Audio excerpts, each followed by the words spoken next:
NBA 2025-26 시즌은 리그 역사상 가장 치열한 신인왕 경쟁으로 기록될 전망입니다. 2025년 NBA 드래프트는 르브론 제임스의 2003년이나 루카 돈치치로 대표되는 2018년과 비교되는 클래스로 평가받았습니다. 이 중심에는 고교 시절부터 세계적인 주목을 받았던 쿠퍼 플래그와 드래프트 당시 신체적 한계를 의심받았지만 리그 최고의 효율성을 증명한 콘 크니플이 서 있습니다. NBA라는 무대에서 가장 강렬하게 자신의 이름을 새긴 루키는 누구일까요? 그리고 신인왕이란 상은 과연 어떤 모습을 보여주는 선수에게 돌아가야 하는 걸까요?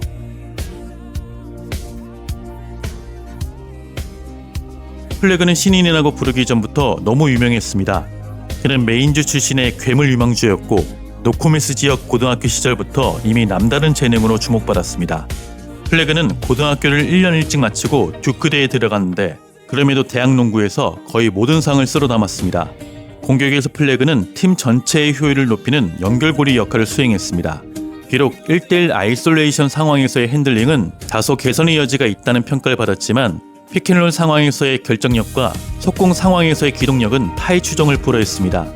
듀크대에서 단 한 시즌 동안 평균 19.2점, 7.5 리바운드, 4.2 어시스트를 기록했고 NCAA 역사상 네 번째로 우든 어워드를 수상한 신입생이 되면서 듀란트, 앤서니 데이비스, 자이언과 같은 계보에 이름을 올렸습니다. 2025년 NBA 드래프트 댈러스 매버릭스가 전체 1순위로 쿠퍼 플래그를 지명합니다. 메인주의 소년이 세상의 중심으로 걸어 들어왔습니다.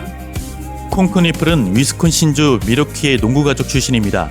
부모님은 대학 농구 선수였고 삼촌 제프 노드가드는 NBA 미러키 벅스에서 활약한 경력이 있는 등 농구적 지능과 기본기가 DNA에 새겨진 선수입니다. 이런 배경 덕분에 그는 어린 시절부터 농구 지능과 정교한 슈팅 메커니즘을 연마하는 데 집중합니다. 듀크 대학에서 크니플은 3점슛만 던지는 선수가 아님을 증명했습니다.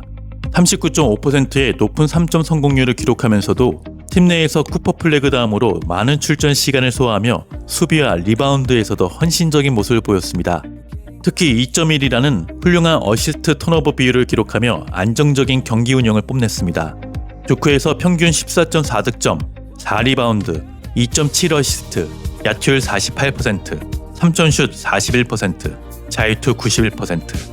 이 숫자는 이미 완성된 슈터의 감각을 보여준 숫자였습니다. 그리고 샬럿 호네츠는 크니플의 효율성과 슈팅력, 그리고 높은 농구 IQ에 주목하며 전체 4순위라는 높은 순위로 그를 지명합니다.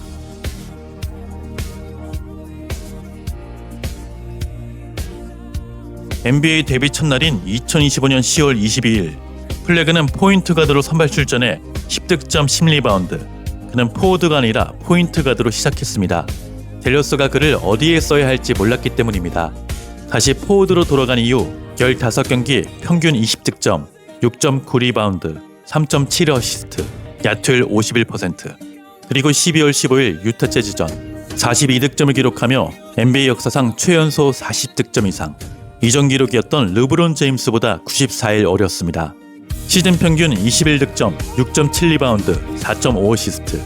스타성, 볼륨, 역할 난이도, 하이라이트 임팩트까지 모두 감안하면 플래그의 시즌은 분명 신인왕다운 시즌입니다. 콘 크니플이 NBA에 오자 사람들은 그냥 받아먹는 슈터라고 생각했습니다. 그런데 그 슈터가 NBA를 뒤집어 놨습니다.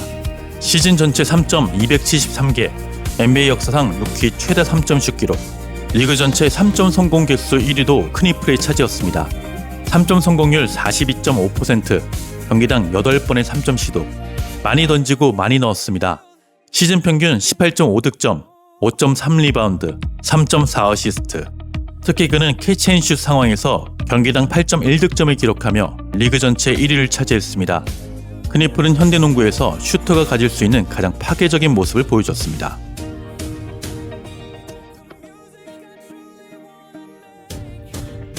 쿠퍼 플래그가 신인왕을 받아야 하는 이유는 그의 다재다능한 재능과 압도적인 스타성이 있습니다. 시즌 막판 올랜도전 51점, LA 레이커스전 45점을 몰아친 퍼포먼스로 신인왕 판도를 뒤흔들었습니다. 플래그는 스스로 득점을 창출하고 경기를 지배할 수 있는 능력을 갖췄습니다. 크니플이 슈팅이라는 한 분야에서 정점에 도달했다면 플래그는 득점, 리바운드, 어시스트, 블록, 스틸 전 부분에서 리그 평균 이상을 공헌했습니다. 특히 수비에서의 존재감은 크니플과 비교할 수 없을 정도로 압도적입니다. 플래그는 10대 선수로서 여러 기록 경계선을 넘었고 코비, 르브론, 돈치치와 같은 이름들과 비교되는 최연소 기준 기록들을 쌓았습니다. 시즌 막판 부상을 딛고 돌아와 연달아 40-50점대를 기록하며 팀을 지탱한 모습은 전형적인 전설의 시작을 알리는 메시지일 수도 있습니다. 투표인대는 종종 숫자를 넘어선 감동과 상징성에 표를 던지기도 합니다.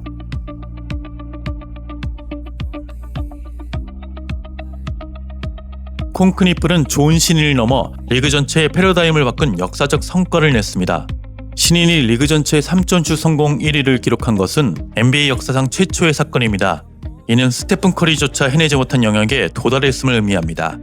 샬럿은 크니플의 합류 이후 리그 최하위권에서 동부의 복병으로 떠올랐습니다.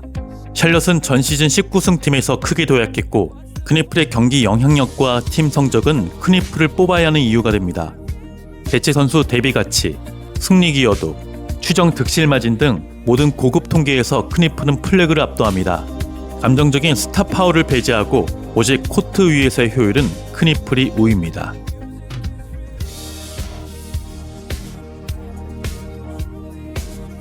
쿠퍼 플래그는 왜 역대급 재능이라고 불렸는지 분명히 보여준 선수입니다.